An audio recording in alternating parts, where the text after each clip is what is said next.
Dans tous ces états, t'as le choix ou pas. Mesdames,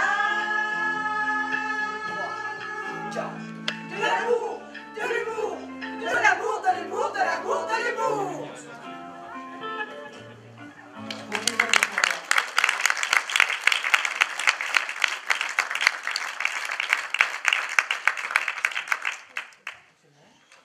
Le Festival Enfants Majeurs s'est affirmé au fur et à mesure des éditions comme une manifestation emblématique de l'expression féminine.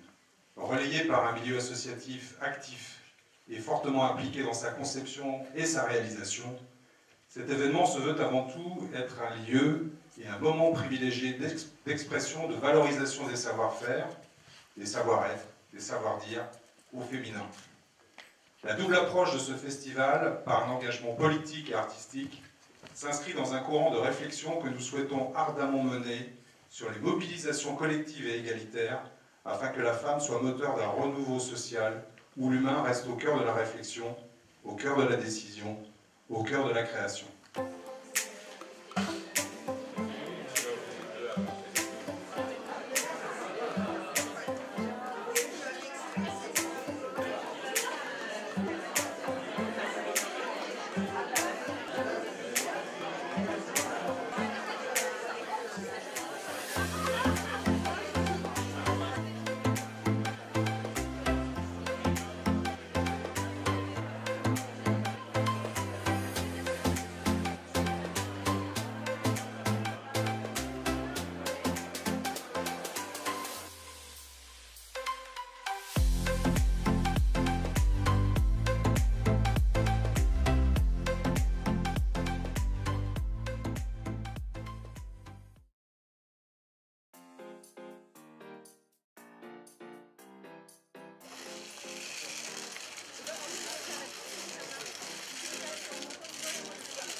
Votre première rencontre avec Evelyne Pizier, et puis ce qui vous a décidé en fait de publier ce manuscrit aussi. Je prends le micro, mais si éventuellement ma voix porte, je peux aussi m'en dispenser. Oui, j'ai la chance en effet d'exercer ce sublime métier, qui est le métier d'éditeur, qui est un métier à la fois d'accoucheur et de passeur. En ça, on rejoint un peu nos amis libraires aussi. Et juste pour vous situer un petit peu mon parcours très brièvement, mais comme ça vous saurez à qui vous avez affaire. J'ai été éditrice d'abord pendant 6 ans chez Jean-Claude Lattès, où j'ai travaillé beaucoup en littérature française. J'ai notamment suivi les textes de Delphine de Vigan, Rien ne s'oppose à la nuit, D'après une histoire vraie. Je pense que beaucoup d'entre vous ont lu ces très beaux livres.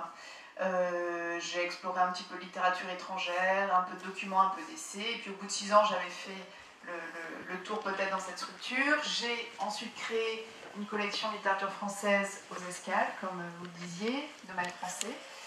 Et c'est en tant que directrice littéraire, en effet, aux Escales, que je reçois un jour, par l'entremise de mon patron de l'époque, le manuscrit brut d'une femme nommée Evelyne Pizier. Et quand elle va devenir un peu plus grande, elle va être sommée de choisir. Et elle va être surtout sommée de choisir quoi? Entre son père et sa mère, puisque Mona, après moult péripéties, va décider un jour de devenir une femme libre, grâce notamment à la lecture de Simone de Beauvoir, et à partir de là, elle va demander le divorce. Chose hautement scandaleuse dans la bonne société calédonienne dans les années 50, surtout quand on était marié à un haut fonctionnaire de l'administration.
Sans compter les ennuis qui résultent d'une telle promiscuité.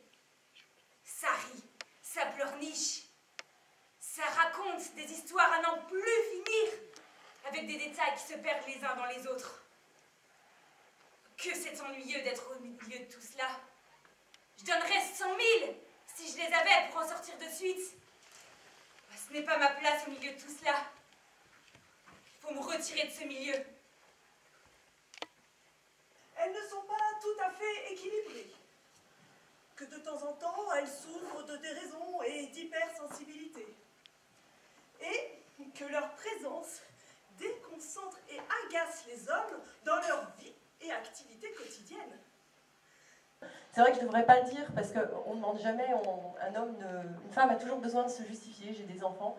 Malgré tout, il faut en tenir compte parce que malgré tout, les statistiques disent que 80% des tâches ménagères sont assurées par les femmes. Les femmes, notamment les femmes qui sont enceintes, elles disent tu es enceinte, mais je te croyais motivée.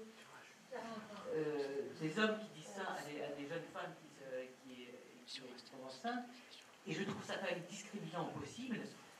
Déjà, entendre en 2018 ce type de discours, ça me paraît improbable. Alors quand vous témoignez effectivement encore de difficultés, vous avez 3 enfants, il faut lever ça tout le front. Messieurs, nous sommes coincés, la situation s'aggrave, il doit quand même bien y avoir quelqu'un de compétent pour votre problème.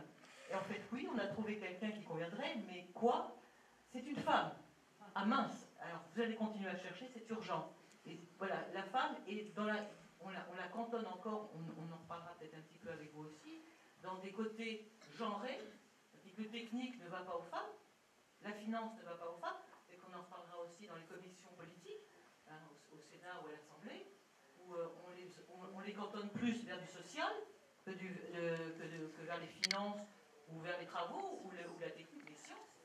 Les hommes, eux, lèvent la main beaucoup plus facilement. Alors c'est vrai qu'en politique, on a tout de suite des jeux d'ego et de pouvoir qui rentrent en jeu plus qu'en entreprise, ça c'est une certitude. Donc c'est encore plus difficile, je trouve, mais ça s'apprend. En fait, je considère que je suis un être humain et que en fait, c'est les compétences qui comptent. Et c'est vrai que dans mon métier, il y a peu de femmes à la tête d'entreprise comme la mienne, en fait, dans la construction. Mais je fais mon métier, je vis les choses simplement et en fait, j'ai pas l'impression d'avoir été agressée vraiment en fait dans le cadre de mon métier.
Caroline, j'ai 16 ans, je suis enceinte de 6 mois. Je suis bien comme ça.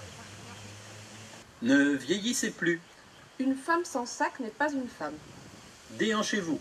Avant, arrière, de côté, à la brésilienne, pendant que vous vous brossez les dents, pour des fesses galbées.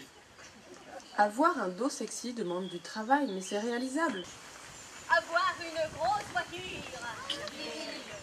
Se tenir n'importe comment, viril. Avoir l'esprit de compétition, viril. Être agressif, viril. Pouvoir baiser avec plein de monde, viril. Répondre avec brutalité à quelque chose qui nous menace, viril. Nous qui n'avons pas d'histoire, depuis la nuit des temps, les femmes, nous sommes le continent noir. Nous femmes esclaves, et prisons nos entraves. Debout, debout, asservies, humiliées, les femmes achetées, vendues.